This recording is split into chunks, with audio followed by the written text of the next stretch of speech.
तो सबसे पहले टाइटल को देखते हैं। नॉट लॉ नॉर ड्यूटी, कि न तो ये कानून है और न ही ये ड्यूटी है। पूरा एडिटोरियल पढ़ेंगे तो समझ में आएगा कि क्या बात है। Indians are being lured into, lure का मतलब होता है रिझाना, किसी को किसी चीज़ के प्रति आकर्षित कर लेना। इनटू फाइटिंग अनदर कंट्रीज़ वार, कहने का मतलब ये हुआ कि जो भारतीय हैं उन्हें रिझाया जा रहा है, किस चीज़ के लिए? इनटू फाइटिंग अनदर कंट्रीज़ वार, कि दूसरे देश का युद्ध लड़ने के लिए भारतीयों को रिझाया जा रहा है, उन्हें आकर्षित किया जा रहा है, लुभाया जा रहा है। The death of a second Indian in the Russia Ukraine conflict, कि रशिया यूक्रेन जो संघर्ष चल रहा है उसमें डेथ देखने को मिली हमें, किसकी? अ सेकेंड इंडियन, कि एक मतलब ये दूसरी डेथ है। इंडियन मतलब अब तक जो है 2 इंडियंस मारे जा चुके हैं रशिया यूक्रेन कॉन्फ्लिक्ट में, तो उसी के संबंध में हम बात कर रहे हैं कि ये जो मृत्यु है ये दूसरे भारतीय की मृत्यु है। विच, अब ये जो डेथ हुई है, the ministry of external affairs confirmed, कि भारत का जो विदेश मंत्रालय है उसने इस बात की पुष्टि की है। The death is proof of the toll the situation is taking on. देखो, take its toll, take its toll, इसका मतलब होता है जब हम बोलते हैं ना if something is taking its toll, इसका मतलब है कि उसके प्रतिकूल प्रभाव देखने को मिल रहे हैं, उसके कारण जो है डैमेज या डेथ देखने को मिल रही है। तो कुल मिला के ये जो दूसरे भारतीय की मृत्यु हुई है जिसे मिनिस्ट्री ऑफ एक्सटर्नल अफेयर्स ने कंफर्म किया है, पुष्टि की है, ये इस बात का सबूत है कि सिचुएशन जो है वो बहुत ही ज़्यादा प्रतिकूल होती जा रही है, सिचुएशन जो है बहुत ही ज़्यादा नुकसान पहुंचा रही है। ऑन किन के लिए प्रतिकूल होती जा रही है situation?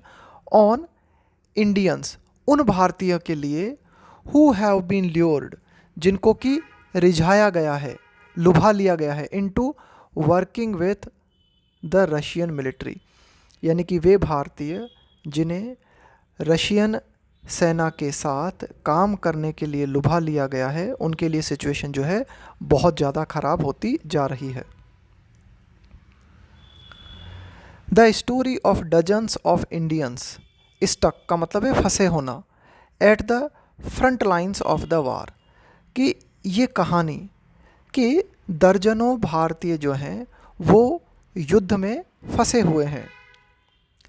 It was broken in a series of reports by the Hindu, तो ये जो पूरा की पूरा मैटर है, ये जो पूरी की पूरी न्यूज़ है, ब्रोकन, देखो ब्रेक का मतलब होता है कि भाई इस बात को सामने कौन लाया, तो it was broken in a series of reports by the Hindu, the Hindu के द्वारा कई रिपोर्ट्स जो है प्रकाशित की गई थी और उन रिपोर्ट्स में इस मैटर को जो है सामने लाया गया था। प्रॉम्प्टेड गवर्नमेंट एजेंसीज, तो कुल मिला के ये जो भारतीय हैं जो कि युद्ध में फंसे हुए हैं, इसके संबंध में जो भी न्यूज़ हैं वो द हिंदू में प्रकाशित हुई। और इसके बाद में प्रॉम्प्ट का मतलब होता है एनकरेज करना, प्रोत्साहित करना, तो पूरा मामला सामने आने के बाद में द हिंदू के माध्यम से ये जो रिपोर्ट्स प्रकाशित हुई, इन रिपोर्ट्स ने क्या किया? एनकरेज किया, किसे? गवर्नमेंट को, गवर्नमेंट एजेंसीज़ को, टू क्रैकडाउन, क्रैकडाउन का मतलब होता है कार्यवाही करना, on recruiters in India this week, recruiter का मतलब होता है भर्ती करने वाला। तो भारत में ये जो भी रिक्रूटर्स हैं जो इस तरह की भर्तियां करते हैं उनके ऊपर जो है कार्यवाहियां की गई, किनके द्वारा? गवर्नमेंट एजेंसीज के द्वारा इस सप्ताह। With the CBI raiding visa recruiters across India and, तो क्या हमें देखने को मिला? CBI जो है उसने कई जगह रेड डाली वीज़ा रिक्रूटर्स की, विभिन्न जो वीज़ा रिक्रूटर्स हैं, है ना, वीज़ा प्रदान करते हैं, है ना, नियुक्ति करते हैं उसकी, अक्रॉस इंडिया की, देश भर में। And filing cases, filing cases का मतलब है केस दर्ज करना, अगेंस्ट देम, तो CBI के द्वारा कई जगहों पे जो है ये जो वीज़ा रिक्रूटर्स हैं इन पर रेड डाली गई और इनके खिलाफ जो है केसेस फाइल किए गए फॉर, और क्या आरोप लगाए गए, केसेस जो है किस बात के लिए फाइल किए गए, फॉर ह्यूमन ट्रैफिकिंग, मानव तस्करी, एंड फॉर ड्यूपिंग। ड्यूप का मतलब होता है किसी को ट्रिक करना, उसे डिसीव करना, धोखा देना, people into travelling to Russia. तो उनके खिलाफ जो चार्जेस लगाए गए, केस लगाए गए, वो लगाए गए मानव तस्करी के, और कौन से लगाए गए, लोगों से धोखाधड़ी करने के, कि भाई धोखाधड़ी करके आपने उनको क्या किया, ट्रैवलिंग टू रशिया, आप उनको जो है ट्रैवल करा के रशिया ले गए, वेयर जहाँ पर कि देवर कोर्स्ड, कोर्स का मतलब होता है एक तरह से मजबूर करना, जोर ज़बरदस्ती करना, इनटू, तो वहाँ पे उनको मजबूर किया गया किस बात के लिए, पहले तो आपने क्या किया, उनको जो है किसी तरह से ठगी करके, धोखाधड़ी करके उनको आप रशिया ले गए। इसके बाद जो है उनको जो है मजबूर किया गया इनटू डेंजरस जॉब्स, कि बहुत ही डेंजरस जॉब करने के लिए उन्हें जो है मजबूर किया गया। Many of them were duped by online video advertisements, कि कई जो भारतीय हैं जिनके साथ इस तरह की धोखाधड़ी हुई, तो उन्हें किस तरह से ड्यूप किया गया, उनके साथ जो धोखा हुआ वो किस तरह से हुआ, बाय ऑनलाइन वीडियो एडवर्टीजमेंट्स, कि जो ऑनलाइन वीडियो एडवर्टीजमेंट्स हैं उनके माध्यम से, कि भाई ये जो ऑनलाइन वीडियो एडवर्टीजमेंट्स थे उनमें ये प्रॉमिस किया गया, ये वादा किया गया किस बात का, सेफ जॉब्स का, कि भाई आपको सुरक्षित जॉब मिलेगी, with the military far from the front lines, कि भाई मिलिट्री की तो जो है बात ही नहीं की गई, मिलिट्री को तो जो है बहुत दूर रखा गया, बहुत ही सुरक्षित जॉब की जो है बात की गई, ऑनलाइन एडवर्टीजमेंट में कहा गया कि भाई आपको जो है बहुत ही सुरक्षित जॉब मिलेगी, और इस तरह से कई जो इंडियंस थे उनको ड्यूप किया गया। इवन यहाँ तक कि इंडिकेटिंग, ये इंडिकेट करते हुए, ये दर्शाते हुए, more lucrative jobs in the neighbouring European Schengen states, यहाँ तक कि ल्यूक्रेटिव का मतलब होता है बहुत ही ज़्यादा आकर्षक, इवन इंडिकेटिंग, यहाँ तक कि ये जो एडवर्टीजमेंट्स थे उनमें ये भी इंडिकेशन दिया गया कि भाई आपको बहुत ही आकर्षक जॉब मिलेगी, कहाँ, in the neighbouring European Schengen states, कि जो पड़ोस में जो यूरोपियन मुल्क हैं, यूरोपियन देश हैं, उनमें जो है आपको बहुत ही आकर्षक जॉब मिलेगी, इस तरह के जो है प्रलोभन दिए गए। The MEA has now issued advisories and statements, अब जो विदेश मंत्रालय है उसने क्या किया है, कुछ बातें जो हैं जारी की हैं, है ना, कुछ स्टेटमेंट्स जो हैं जारी किए हैं, और ये अपील की है, नॉट टू बी स्वेड, स्वे का मतलब होता है प्रभाव में आ जाना, प्रभावित हो जाना, बाय सच ऑफर्स, तो MEA जो है उसने अपने स्टेटमेंट्स जारी करते हुए ये अपील की है कि भाई इस तरह के जो ऑफ़र्स आपको देखने को मिल रहे हैं उनसे प्रभावित ना हो, उनके इन ऑफ़र्स के चंगुल में ना फंसो। After videos emerged of Indian stationed in areas, after video emerge का मतलब होता है सामने आना, है ना, उभर के सामने आना, कि जब उन भारतीय के वीडियो सामने आए, स्टेशन जो कि कहाँ पे तैनात हैं, इन एरियाज उन जगहों पर, seeing live action along the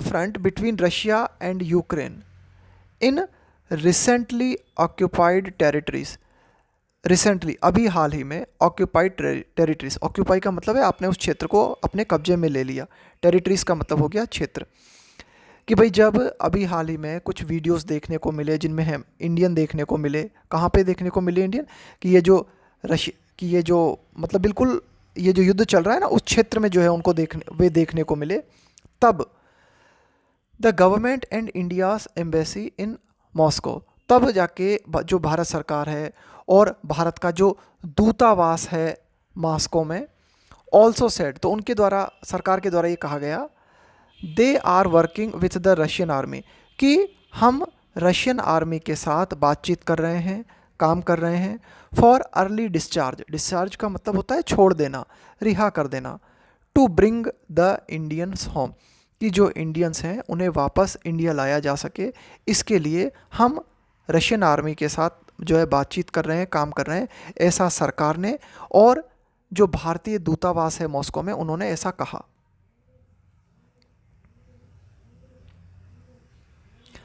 the government's actions are much delayed, delay का मतलब है बहुत ही ज़्यादा देरी हो जाना, मच डिलेड काफ़ी देरी हो जाना, and cold comfort, cold comfort का मतलब होता है बहुत ही ज़्यादा पुअर कॉन्सोलेशन। कॉन्सोलेशन का मतलब होता है सांत्वना, कि आपने बहुत ही अच्छी, मतलब किसी को आपने कोल्ड कंफर्ट दिया, इसका मतलब है आपने अगले व्यक्ति को बहुत अच्छी तरह से सांत्वना नहीं दी। आपके द्वारा जो सांत्वना दी गई वो अपर्याप्त है, उसे हम कहेंगे कोल्ड कंफर्ट। तो सरकार के जो एक्शंस हैं, पहली बात तो वो बहुत देरी से जो है हमें देखने को मिले। इसके अलावा cold comfort to the families of the two man, कि जो दो इंडियंस मारे गए हैं उनके जो परिवार हैं उन्हें ठीक तरह से सांत्वना नहीं दी गई। और ये व्यक्ति कहाँ से हैं दोनों जो मारे गए हैं? From Surat and from Hyderabad. एक है सूरत से और एक है हैदराबाद से। Whose bodies are yet to be repatriated. Repatriate का मतलब होता है पुनः देश को लौटाना, एक देश से पुनः दूसरे देश को लौटाना। कि इनकी जो बॉडीज़ हैं, है ना, इनकी जो बॉडीज़ हैं आर येट, येट का मतलब है अभी हुआ नहीं है, होना है। Are yet to be repatriated, कि अभी इन दोनों व्यक्तियों की जो बॉडी है वो भारत को लौटाई जानी है। Others have been seriously injured, कि अन्य लोग जो हैं वे बहुत ही गंभीर रूप से घायल रहे हैं, यानी कि घायल हुए हैं। What is most surprising is, कि बहुत ज़्यादा आश्चर्यजनक जो बात है वो ये इज़ दैट कि the government has only spoken about the dangers of the Russian offers for military jobs now. कि सरकार ने सिर्फ इस बारे में बोला है, किस बारे में? डेंजर्स, उन खतरों के बारे में, of the Russian offers for military jobs now, कि जो सैन्य जॉब्स हैं, कि भाई रशिया के द्वारा जो ऑफ़र्स दिए जा रहे हैं मिलिट्री जॉब्स के, उनके जो डेंजर्स हैं सिर्फ उनके बारे में भारत सरकार ने कहा है। जबकि वैन इट इज़ क्लियर, ये स्पष्ट है, दैट कि the online ads and recruitments have been taking place for month. Take place का मतलब है जारी रहना। जबकि ये जो ऑनलाइन एड्स हैं, है ना, जिनमें झूठी सच्ची बातें कही जाती हैं, एंड रिक्रूटमेंट्स यानी कि ऑनलाइन एड्स दिखा के अच्छी जॉब का वादा करके लोगों को रिक्रूट कर लेना, फिर उनको जो है दूसरे देश में ट्रैवल कराना, उन्हें डेंजरस जॉब में डाल देना। तो ये सारी की सारी जो बातें हैं have been taking place for months, ये कई महीनों से चल रही हैं। तो इनके बारे में सरकार ने कुछ नहीं कहा, सिर्फ सरकार ने जो है इस संबंध में बोला है, किस संबंध में? रशिया के जो ऑफर्स हैं मिलिट्री जॉब से संबंधित, उनसे जुड़े हुए जो खतरे हैं, सिर्फ उसके बारे में सरकार ने बोला है।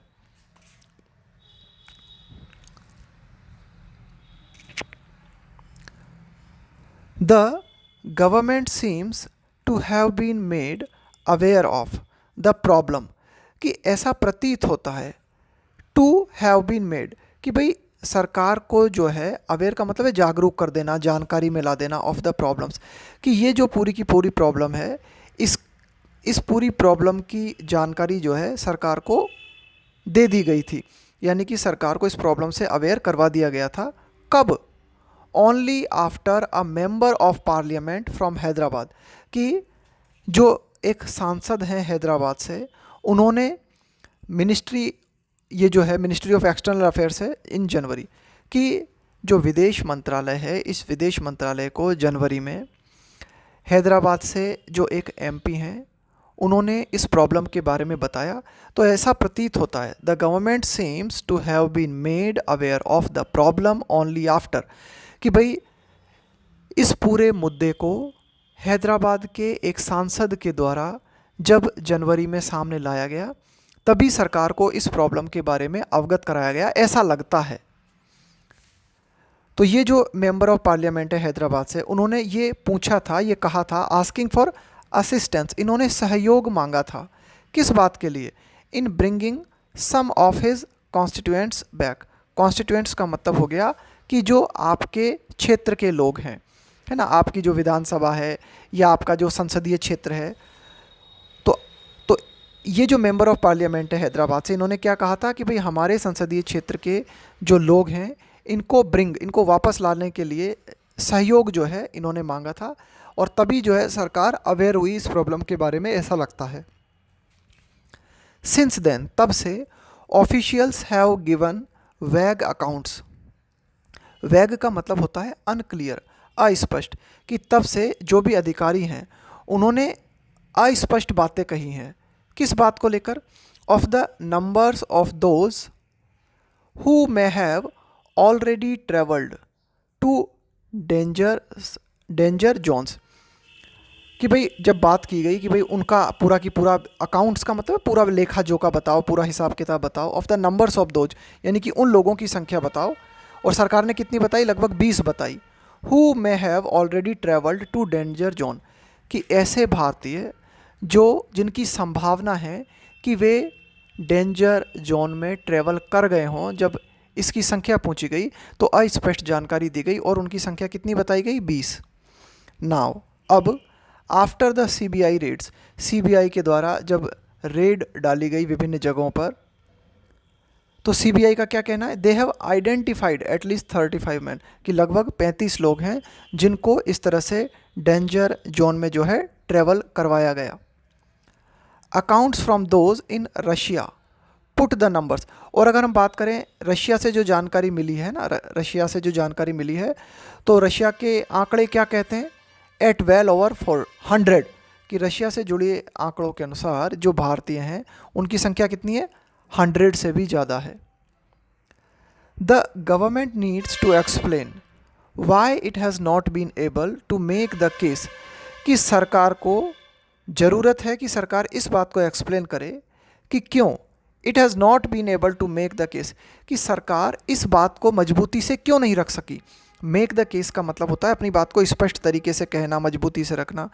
To bring back all the man more forcefully, कि भाई सरकार इस बात, फोर्सफुली का मतलब है और ज़्यादा मजबूती से किसी बात को रखना। विथ द रशियन अथॉरिटीज़, कि जो भी रशियन अधिकारी हैं उनके सामने इस पूरे मामले को भारत सरकार मजबूती से क्यों नहीं रख पाई, है ना। तो ये जो है इसका एक्सप्लेनेशन इंडियन गवर्नमेंट को देना चाहिए। डेस्पाइट, के बावजूद, गुड रिलेशंस विथ मॉस्को, कि रूस जो है उसके साथ हमारे भारत के जो है अच्छे संबंध हैं, तो अच्छे संबंधों के बावजूद भी जो रशियन अथॉरिटीज़ हैं उनके सामने इस प्रॉब्लम को भारत सरकार जो है मजबूती से क्यों नहीं रख पाई, इस बात का एक्सप्लेनेशन इंडियन गवर्नमेंट को देना चाहिए। It has also dozed, dose का मतलब होता है टाल देना। जैसे मैंने आपसे कोई क्वेश्चन पूछा और आपने जो है उस क्वेश्चन को टाल दिया, यानी कि आपने डोज दे दिया, बच गए आप उस क्वेश्चन से। It has also dozed questions, तो इस तरह के जब सवाल इंडियन गवर्नमेंट से पूछे गए तो उन सवालों को भी गवर्नमेंट ने टाल दिया। किस तरह के? On Y it has simultaneously, simultaneously का मतलब होता है at the same time. Green lighted का मतलब होता है ग्रीन सिग्नल दे देना, हरी झंडी दे देना, सहमति दे देना। अ मैसिव का मतलब होता है बहुत ही ज़बरदस्त। रिक्रूटमेंट ड्राइव, ड्राइव का मतलब होता है पहल, कोई काम जो चल रहा है। टू इज़राइल, तो कुल मिला के इज़राइल में जो रिक्रूटमेंट चल रहा है और बहुत ही ज़बरदस्त जो है सैनिकों की भर्ती चल रही है, उसको भारत सरकार ने जो है ग्रीन सिग्नल क्यों दे दिया है कि भाई ठीक है, एक तरफ तो मॉस्को में जो सैनिकों की भर्ती की जा रही है भारत उसको रोकने के लिए भारत सरकार प्रयास कर रही है, और जब भारत सरकार से इस तरह के प्रश्न पूछे गए तो उसने जो है डोज दे दिया, यानी कि जो है इन प्रश्नों को टाल दिया। किन प्रश्नों को? कि जब ये पूछा गया कि भाई भारत सरकार ने क्यों इज़राइल में जो रिक्रूटमेंट ड्राइव चल रही है सैनिकों की, उसे भारत सरकार ने जो है ग्रीन सिग्नल क्यों दे दिया है, क्योंकि इज़राइल जो है वो भी तो एक कॉन्फ्लिक्ट जोन है, एक संघर्ष वाला क्षेत्र है। अ मोर स्ट्रक्चर्ड ट्रांसपेरेंट पारदर्शी एंड ह्यूमन का मतलब हो गया मानवीय, अप्रोच विल बी रिक्वायर्ड। तो कुल मिला के एक बहुत ही स्ट्रक्चर्ड, पारदर्शी और मानवीय अप्रोच की, मानवीय दृष्टिकोण की ज़रूरत होगी। किस चीज़ के लिए? टू मेक इट क्लियर, है ना, कि भाई इस चीज़ को जो है बहुत ही अच्छी तरीके से स्पष्ट किया जाए डोमेस्टिकली। डोमेस्टिकली का मतलब हो गया आपके घरेलू स्तर पे, यानी कि भारत के भीतर जो है इस बात को बहुत ही अच्छी तरीके से, ट्रांसपेरेंट तरीके से क्लियर किया जाए। और एंड टू पार्टनर्स अब्रॉड, और भारत के साथ जुड़े हुए अन्य जो पार्टनर्स हैं जैसे कि इजराइल है, रशिया है, जिनके साथ भारत के संबंध हैं, तो सबके साथ जो बातचीत की जाए, घरेलू स्तर पे जो बातचीत हो, तो पूरे मामले को, पूरी स्थितियों को जो है बिल्कुल पारदर्शी रूप से रखा जाए। तो ये इस बात को बहुत ही स्पष्ट रूप से जो है बताना ज़रूरी है दैट कि इंडियन लाइव्स मैटर, कि जो भारतीय लोगों के जीवन हैं वे इम्पोर्टेंट हैं, वे महत्व रखते हैं। द प्रायोरिटी इज़, और जो प्राथमिकता है वो प्राथमिकता हमारी क्या होनी चाहिए, to bring them home safely, कि ऐसे भारतीय जो डिफ़िकल्ट जोन में या कन्फ्लिक्ट जोन में फंसे हुए हैं उनको बहुत ही सुरक्षित तरीके से जो है वापस लाया जाए। बट और साथ ही साथ ऑल्सो साथ ही साथ टू इंश्योर, इस बात को भी सुनिश्चित किया जाए that others are not put in harm's way. देखो जब हम बोलते हैं ना पुट इन हार्म्स वे, इसका मतलब होता है किसी को डेंजरस सिचुएशन में डाल देना। तो इस बात को भी सुनिश्चित करना चाहिए कि अन्य जो लोग हैं उन्हें जोखिमपूर्ण परिस्थितियों में न डाल दिया जाए। ड्रिवन बाय, ड्रिवन का मतलब है चालित होना, by the difficult economic situation back home. Back home का मतलब हो गया आपका खुद का राज्य या आपका खुद का देश। अब देखो क्या है कि ये जो लोग हैं ये दूसरे देशों में जा रहे हैं, कन्फ्लिक्ट जोन है वहाँ पे जाके जो है मिलिट्री की जॉब को एक्सेप्ट कर रहे हैं। तो ऐसा हो क्यों रहा है, इन परिस्थितियों के कारण। किन के कारण, डिफ़िकल्ट इकोनॉमिक सिचुएशन के कारण, कठिन आर्थिक परिस्थितियों के कारण। तो कहने का मतलब है दोनों बातों पे ध्यान देना होगा। कौन कौन सी हैं दोनों बातें, एक तो डिफ़िकल्ट जोन में फंसे हुए जो इंडियंस हैं उनको बहुत ही सुरक्षित तरीके से वापस लाया जाए, साथ ही साथ इस बात को भी जो है सुनिश्चित किया जाए कि अन्य जो लोग हैं वे खतरे में ना पड़ जाएं, है ना, वे जोखिमपूर्ण परिस्थितियों में ना आ जाएं। और जोखिमपूर्ण परिस्थितियाँ क्यों क्रिएट हो रही हैं, जोखिमपूर्ण परिस्थितियाँ कैसे निर्मित होती हैं, डिफ़िकल्ट इकोनॉमिक सिचुएशन के कारण, है ना। तो इस बात पर भी जो है ध्यान देना जरूरी है। तो ये था हमारा आज का एडिटोरियल।